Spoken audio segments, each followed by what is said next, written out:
بس تیرا ساتھ ہو کہ آنے والی ایپیسوڈ میں ہونے والا ہے ایک فیصلہ ہر رشتے کو ہلا کر رکھ دے گا۔ جو کیا انس آخرکار شایان کا وہ راز سب کے سامنے لے آئے گا جس کا سب کو انتظار تھا؟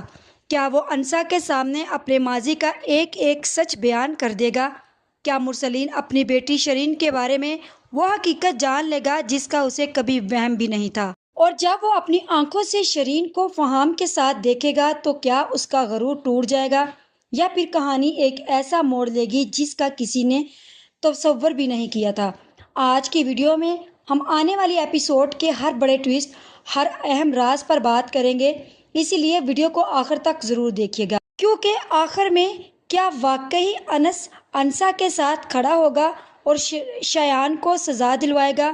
ویڈیو کا آغاز کرنے سے پہلے آپ سب لوگوں سے ریکویسٹ ہے کہ اگر اب تک آپ لوگوں نے چینل کو سبسکرائب نہیں کیا تو ضرور کر لیں۔ تو جیسا کہ اب مرسلین نے اپنی بیٹی کو فہام کے ساتھ دیکھ لیا ہے، مرسلین تو اسی گھمنڈ میں تھا کہ وہ اپنی بیٹی سے بہت محبت کرتا ہے اور اس کی بیٹی کبھی بھی اس کا دھوکہ نہیں دے سکتی، لیکن مرسلین کو کیا پتا تھا کہ اس کی بیٹی بہت جلد اس کا گھمنڈ توڑنے والی ہے۔ جی ہاں ناظرین، بالکل شرین نے ایسا ہی کیا۔ اس نے مرسلین کو یہ دکھا دیا کہ اس کے باپ کو اس پر اتنا غرور نہیں کرنا چاہیے تھا۔ سوال یہاں پر یہ پیدا ہوتا ہے کہ مرسلین شرین کو فہام کے ساتھ دیکھ کر کیا کرے گا؟ تو جیسا کہ اب جیسے ہی فہام کے ساتھ مرسلین شرین کو دیکھتا ہے تو وہ آگ بگولا ہو جاتا ہے، وہ سمجھ ہی نہیں پاتا کہ اسے کیا کرنا ہے۔ دوسری طرف شرین بھی فہام کے ساتھ بیٹھی بہت ہی خوش ہوتی ہے اور گپے ہانک رہی ہوتی ہے۔ اسے اس بات کا اندازہ ہی نہیں ہے کہ اس کے باپ نے اسے رنگوں ہاتھوں پکڑ لیا ہے، لہٰذا وہ بہت ہی زیادہ ماڈرن بن کر بیٹھی ہے جیسے اس جیسی حسین و جمیل لڑکی پوری دنیا میں نہیں ہے، اور فہام اپنی محبت کے جال میں مزید پھنساتا ہی چلا جائے گا اور شرین پھنستی ہی چلی جائے گی۔ آخرکار شرین کے سامنے فہام کی حقیقت اس دن کھلے گی جس دن شرین فہام کو شادی کے لیے بولے گی، لیکن ایسا ہرگز بھی ہونے والا نہیں ہے۔ شرین فہام کے ساتھ ڈنر کر کے گھر جاتی ہے، تو جیسے ہی وہ گھر جاتی ہے تو مرسلین وہاں پر پہلے سے ہی موجود ہوتا ہے۔ وہ مرسلین پہلے تو جا کر اپنی بیوی سے اس بارے میں پوچھتا ہے کہ شرین کہاں ہے، اور وہ بولتی ہے کہ وہ اپنی دوست کی طرف گئی ہوئی ہے۔ مرسلین بولتا ہے کہ تم اسے بھیج دیتی ہو گھر سے، کبھی تم نے اس پر نظر رکھی ہے کہ وہ باہر کیا کر رہی ہے کیا نہیں؟ جس کے بعد مرسلین پر اس کی بیوی تو برس پڑے گی اور اسے بولے گی کہ خدا کا شکر کرے کہ آپ کے بچے اچھے ہیں اور آپ کا بھتیجا دیکھا ہے آپ نے کیا چند چڑھایا ہے اس نے۔ مرسلین بولتا ہے کہ صبر کرو، ابھی شرین آ جائے تو سب پتہ چل جائے گا۔ جس کے بعد مرسلین سے اس کی بیوی بولتی ہے کہ کیا مطلب ہے آپ کی اس بات کرنے کا؟ ابھی وہ دونوں اس بارے میں بات ہی کر رہے ہوتے ہیں کہ شرین اوپر سے آ جاتی ہے۔ شرین باہر بہت خوشی سے آتی ہے، لیکن جیسے ہی وہ اندر آتی ہے تو دیکھتے کیا ہے کہ اس کا باپ اس کے سامنے کھڑا ہوتا ہے۔ شرین بولتی ہے کہ کیا ہوا آپ دونوں کو؟ آج پھر انس نے کوئی ایسا کام کر دیا ہے جس کی وجہ سے آپ دونوں لڑ جھگڑ رہے ہیں؟ مرسلین بولتا ہے کہ انس کے علاوہ بھی اس گھر میں بہت سے مسئلے ہیں، میرے خیال میں ابھی ہمیں انس کو تھوڑی دیر کے لیے چھوڑ کر کسی اور ٹاپک پر بات کر لینی چاہیے۔ اور تم کہاں سے آ رہی ہو؟ شرین بولتی ہے واہ بابا، جس دن سے وہ ڈی ایس پی صاحب ہمارے گھر پر آئے ہیں آپ کا تو دل انس کے لیے بالکل ہی صاف ہوتا جا رہا ہے۔ مرسلین شرین سے بولتا ہے کہ تم میری بات کو مت گھماؤ، مجھے یہ بتاؤ کہ تم کہاں گئی تھی اور کس سے مل کر آ رہی ہو؟ شرین تو ایک دم سے ڈر جاتی ہے، اسے ایسے لگ رہا ہے کہ جیسے وہ پکڑی جا چکی ہے۔ شرین بولتی ہے کہ کیا مطلب ہے؟ میں امی کو بتا کر گئی تھی کہ میں اپنی دوست کی طرف جا رہی ہوں۔ مرسلین تو ایک دم سے اتنا غصے میں بولنا شروع ہو جاتا ہے اور بولتا ہے کہ شرم آنی چاہیے تمہیں، تم اس طرح باہر ہوٹلوں پر لڑکوں سے ملتی پھر رہی ہو، تم نے کبھی سوچا بھی ہے کہ میرے بارے میں لوگ کیا سوچیں گے؟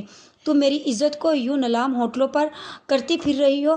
شرین بولتی ہے کہ بابا ایسا کچھ نہیں ہے، وہ تو بس۔ مرسلین بولتا ہے کہ بس میں نے تمہیں اس لڑکے کے ساتھ دیکھ لیا ہے، جب وہ معاملہ وہیں پر ختم ہو چکا تھا تو پھر اس کے بعد تم اس لڑکے سے کیوں مل رہی ہو؟ لیکن مجھے ایسے ہی لگتا ہے کہ شرین اپنے باپ سے کوئی نہ کوئی بہانہ کر کے ٹال دے گی، لیکن ایسا ہونے والا نہیں۔ مرسلین بہت ہی زیادہ سختی کرے گا اور شرین سے بولے گا کہ آج کے بعد تم گھر سے نہیں نکلو گی، اور اگر میں نے تمہیں گھر سے نکلتے ہوئے دیکھ لیا کہ تم اس لڑکے سے مل رہی ہو تو مجھ سے برا کوئی نہیں ہوگا۔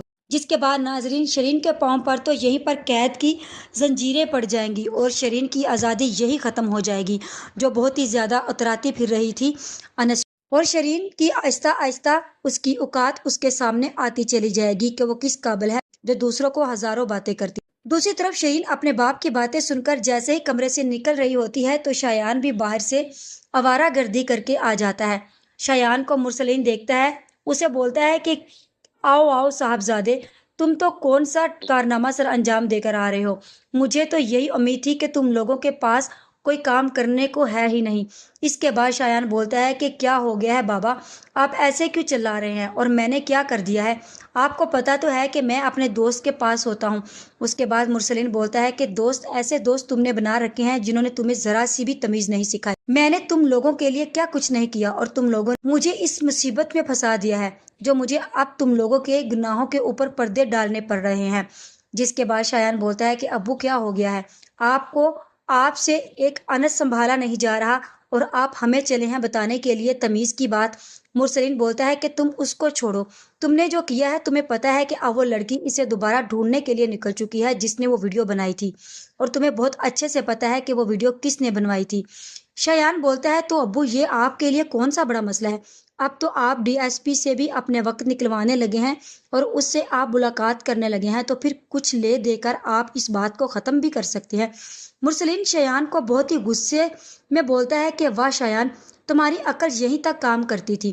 تم نے سوچا ہے کبھی جو لڑکی کسی اور کے معاملے تک جیل تک جا سکتی ہے، پولیس اسٹیشن تک جا سکتی ہے، تو کیا وہ اپنے معاملے میں بس کرے گی؟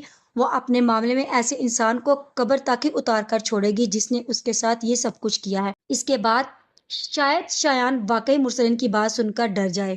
جہاں ابھی یہ لوگ باتیں ہی کر رہے ہوں گے کہ وہاں سے انس گزرتا ہے۔ مرسلین شایان سے بولتا ہے کہ تم اپنے کمرے میں جاؤ، مجھے انس سے بات کرنی ہے۔ شایان بولتا ہے تو کیا ہوا، میرے سامنے کر لیں۔ مرسلین بولتا ہے کہ جاؤ، تم پہلے ہی بات کو بہت بگاڑ چکے ہو۔ شایان اپنے کمرے میں چلا جاتا ہے اور مرسلین انس سے بولتا ہے کہ دیکھو انس، تم نے ابھی تک مجھے لگتا ہے کہ شاید اس لڑکی سے بات نہیں کی۔ انس بولتا ہے کہ اس لڑکی کا نام انسا ہے تایا جان۔ تایا جان بولتے ہیں کہ جو کوئی بھی نام ہے اس کا، مجھے اس کے نام میں کوئی انٹرسٹ نہیں ہے، اور وہ لڑکی زیادہ دن یہاں پر رکے گی بھی نہیں۔ بس لڑکی سے بات کرو اور اس کو بتاؤ جو میں نے تمہیں سمجھایا تھا، اور جلد سے جلد اس بات کو ختم کرو۔ اس کے بعد انس اپنے تایا جان سے بولتا ہے کہ تایا جان، میں ایسا نہیں کروں گا کیونکہ میں انسا سے اپنا اعتبار نہیں توڑ سکتا، وہ مجھ پر اعتبار کرتی ہے اور میں نے اس کا ساتھ دینے کا اس کے ساتھ وعدہ کر لیا ہے۔ اور انس اپنے تایا جان سے یہ بات بول کر وہاں سے چلا جاتا ہے۔ مرسلین بہت ہی زیادہ پریشان ہوتا ہے اور مرسلین کی بیوی انس کی باتیں سن کر مایوس ہو جاتی ہے۔ وہ بھی بہت ہی زیادہ ڈر اور گھبرا رہی ہوتی ہے کہ اب شایان کے ساتھ کیا ہونے والا ہے۔ مرسلین کے ساتھ بہت برا ہونے والا ہے، اس کے بچوں کے ساتھ، کیونکہ ان لوگوں نے انس پر ہمیشہ ظلم کیا، اس بچے کو یتیم سمجھ کر اس پر زیادتیاں کرتے رہے، اسے مارتے اور سارے گھر کا کام کرواتے رہے۔ لیکن خدا کی لاٹھی بے آواز ہوتی ہے، جب اس کی آواز آتی ہے تو وہ کسی کو بھی معاف نہیں کرتی۔ لہٰذا اب انس کے ساتھ ہونے والے اس سلوک کو اللہ تعالیٰ نے مرسلین کے سامنے لے کر آنے والے ہیں اس کے بچوں کی صورت میں۔ جیسے ہی انس اپنے کمرے میں جاتا ہے تو انس کو دیکھ کر انسا مسکرا دیتی ہے اور بولتی ہے کہاں گئے تھے، اور بولتی ہے کہ ارے واہ کیا بات ہے، کہاں سے آ رہے ہو، میں تو بہت دیر سے تمہارا انتظار کر رہی تھی۔ انس بولے گا کہ میں ضروری کام کے سلسلے میں باہر گیا تھا۔ جس کے بعد انسا بولے گی کہ کون سا ضروری کام، کہیں ایسا تو نہیں ہے کہ تم یہ گھر مجھ سے واپس لے رہے ہو؟ انس بولتا ہے کہ اگر میں نے یہ گھر تم سے واپس لینا ہوتا تو میں تمہارے نام کیوں کرتا؟ اس کے بعد انسا بولتی ہے کہ اگر یہ گھر میرے نام پر ہے تو اگر میں بولوں کہ تم اب اس گھر سے چلے جاؤ، یہ گھر چھوڑ کر، جیسے تمہارے تایا جان تمہیں بول رہے تھے، تو تم کیا کرو گے؟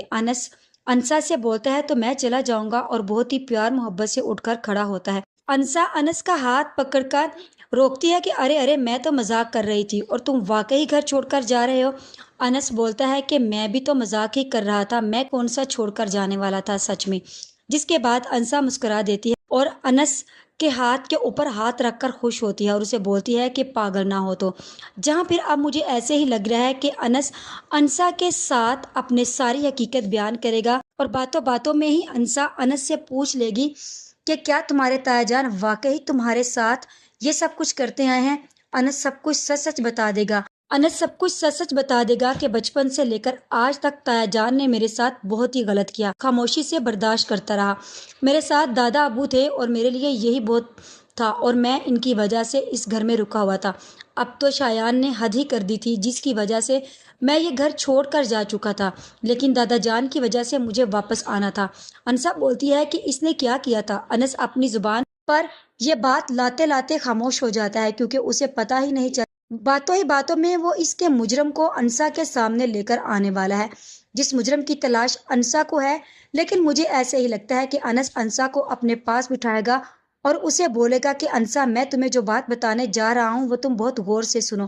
مجھے پتا ہے کہ تم بہت ہی زیادہ جذباتی لڑکی ہو اور تم اسے انسان کو کبھی معاف نہیں کرو گی جس نے تمہارے ساتھ یہ سب کچھ کیا ہے، لیکن میں تمہیں یہ بتانا چاہتا ہوں کہ تمہارے ساتھ جو کچھ بھی کیا ہے میں اس مجرم کے بارے میں جان چکا ہوں۔ انسا بہت حیران ہو کر پوچھتی ہے کہ کیا مطلب ہے انس، تم اس کے بارے میں جانتے ہو اور تم نے مجھے بتایا تک نہیں؟ جس مجرم کے بارے میں بات کر رہے ہو وہ کوئی اور نہیں، گھر کے اندر ہی ہے۔ انسا بولے گی، کون ہے وہ؟ بتاؤ مجھے، میرا مزید صبر کا امتحان مت لو۔ میں چاہتی ہوں کہ میں جلد سے جلد اس مجرم کو سزا تک پہنچاؤں۔ جس کے بعد انس انسا سے بولتا ہے کہ انسا، وہ کوئی اور نہیں شایان ہے۔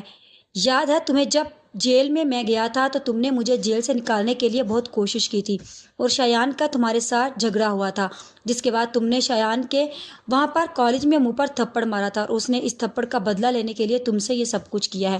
اس کے بعد انسا بولتی ہے کہ ارے مجھے تو یاد ہی نہیں، میں نے تو یہ سوچا ہی نہیں کہ وہی لڑکا ہو سکتا ہے جس کے منہ پر میں نے تھپڑ مارا تھا۔ لیکن انس، تم مجھ سے وعدہ کرو کہ تم میرا ساتھ دو گے، اس کو سزا دینے میں تم ایسا تو نہیں کرو گے کہ وہ تمہارا کزن ہے اور تم اسے مجھے بولو گے کہ میں معاف کر دوں۔ یہاں پر اب انس پھنس جائے گا۔ ایک طرف تو انس کے دادا جان اسے اپنی قسمیں دے رہے ہیں کہ انسا سے بولے کہ وہ شایان کو معاف کر دے اور اس بات کو یہیں پر ختم کر دے، اور دوسری طرف انسا انس سے اس بات کا وعدہ لے رہی ہے کہ انس میرا ساتھ دے گا اور شایان کو سزا دلوائے گا۔ لیکن مجھے ایسا ہی لگتا ہے کہ انس انسا کا ساتھ دے گا اور شایان کو انسا کے ساتھ مل کر سزا ضرور دلوائے گا۔ آپ سب لوگوں کی اس بارے میں کیا خیال ہے؟ کیا انس انسا کا ساتھ دے گا یا پھر وہ اپنے دادا جان کی قسم کے سامنے مجبور ہو جائے گا، صرف انسا کو اتنا ہی بتائے گا کہ اس کا مجرم شایان ہے؟ آج کی ویڈیو کا اختتام یہیں پر کرتے ہیں، مزید اس بارے میں نیکسٹ ویڈیو آنے پر ڈسکس کرتے ہیں۔ ویڈیو اچھی لگے تو چینل کو سبسکرائب کر دے، ویڈیو کو لائک اور شیئر کرنا مت بھولیں۔